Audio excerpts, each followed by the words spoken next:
All right, we're going to discuss net ionic equations in relation to single and double replacements.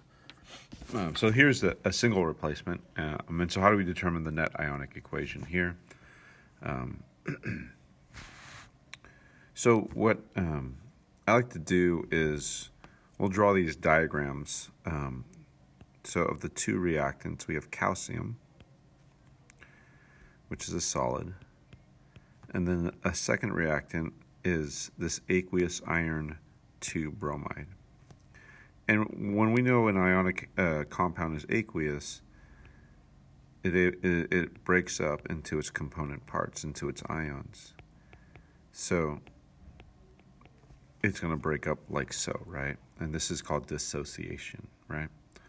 And so this only occurs if this is soluble, right? So you would look in what we call the solubility charts. And so this is actually soluble. And so ultimately what happens is you end up with calcium replacing the iron.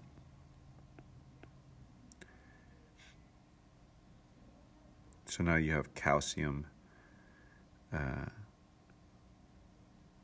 which is a +2 bromine,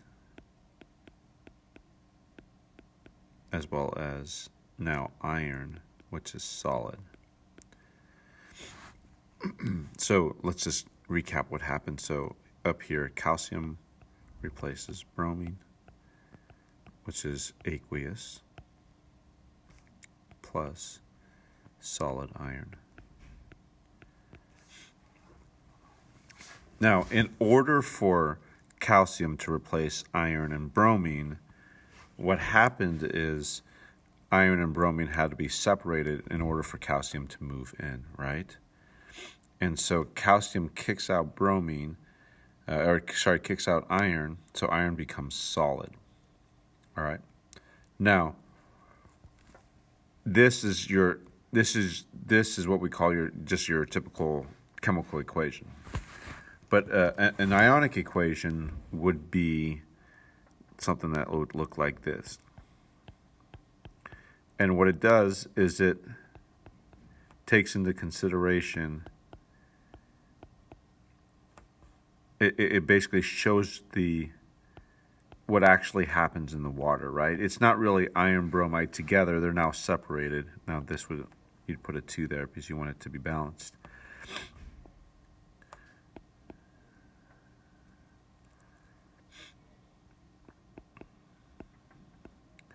So the calcium kicks out the iron. It becomes its own ion.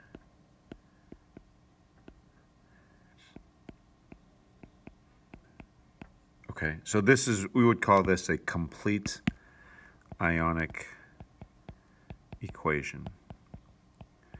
Meaning like this is what happens. This is a more accurate representation of what occurs. If you look here, and we look at each individual component, like reactant and its corresponding product, you see that calcium actually changes. It starts at neutral and becomes positively charged. Iron starts positively charged, and now it's neutral. And if you look at bromine, though, bromine doesn't really do anything. So bromine is what we call a spectator ion. Like spectators just watch what's going on. They don't really change themselves, right? So that's called a spectator ion.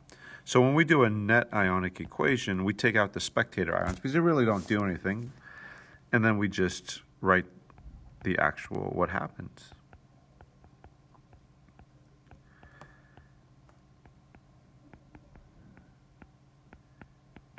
So this would be the net ionic equation. All right? So just to recap, what we do is we break apart the aqueous compounds into their ions, right? And then we remove the spectator ions, and then from there we come up with a net ionic equation. And I realized that you might not be able to see this, so let me do this. So let me just kind of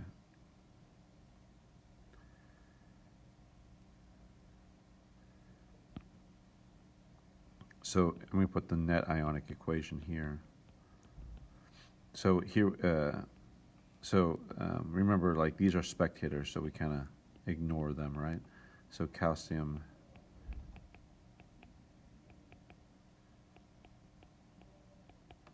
not equals yields. Oh, that's supposed to be an arrow.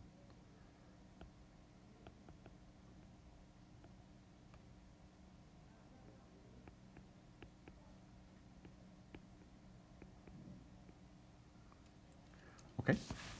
All right. Let's take a look at a double replacement. So we're going to skip this. These, by the way, are in a different. These are in the previous videos. But I'm going to skip to the net ionic. So in a double replacement, what occurs is, now if we did this, it would be NaCl, right, plus CaOH2. I'm not going to worry about balancing it. I mean, we can balance it real quick, but so you would have, what would you have? Something like this, right? 2, 1, 2, 1. This would be aqueous if we look at the solubility. This would be, calcium hydroxide would be solid. It's insoluble. So this reaction would occur. Why? Because you have an insoluble or a precipitate. But how would this look? So our two reactants are both soluble or both aqueous, right? So they would dissociate in water. So it says it's calcium chloride, but really it's 1 calcium ion, 2 chlorine ions, right? They would all, let's imagine if they all got dumped into a big beaker. And so now what happens is the Na and the Cl remain aqueous, but now the calcium hydroxide, it solidifies, so it's a solid, right? And so this is what it would look like.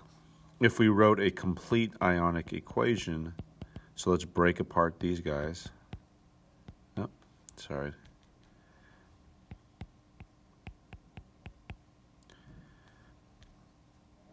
You can put aqueous if you want.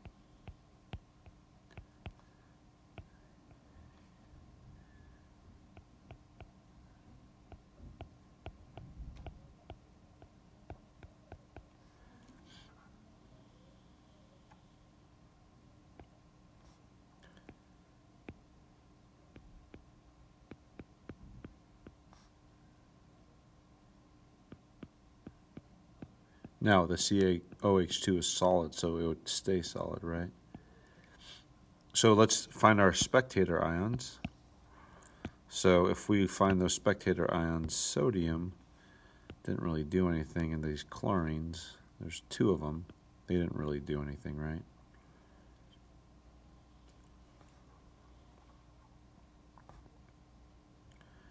So ultimately what you get is OH minus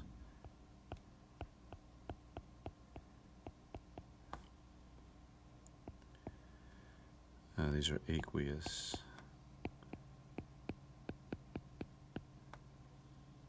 Forms a solid, right? And so there's 2 OHs there. So that's the net ionic.